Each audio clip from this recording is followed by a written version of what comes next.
আসসালামু আলাইকুম। সবাই কেমন আছেন? আশা করি সবাই ভালো আছেন।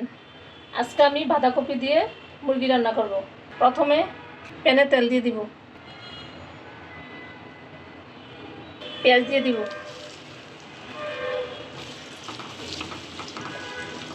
পেঁয়াজগুলো কিছুক্ষণ তারে ভেজে নিয়েছি। এখন আদা বাটা, রসুন বাটা দিয়ে দিলাম। এখন সবগুলো আবার একসাথে কষিয়ে নেব। এলাচ, দারচিনি, তেজপাতা,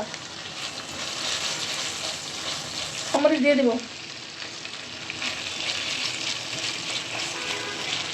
সবগুলো একসাথে ভেজে নিয়েছি। এখন এক এক করে মশলাগুলো দিয়ে দিব।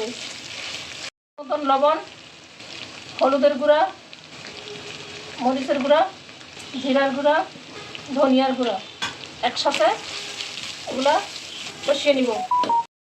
একটু পানি দিব যাতে মশলাটা পুড়ে না যায়। এখন সবগুলো আবার একসাথে ভালোভাবে মিশিয়ে নিব।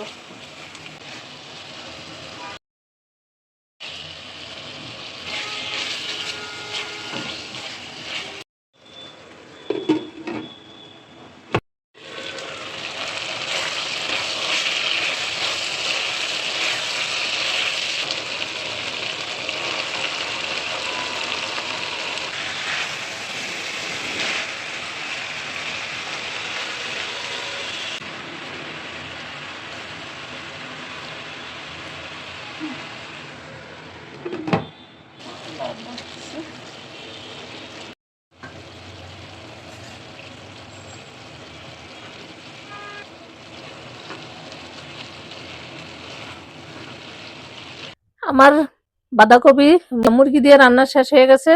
যদি আপনাদের ভালো লাগে আমার রেসিপি, লাইক, কমেন্ট, শেয়ার করবেন।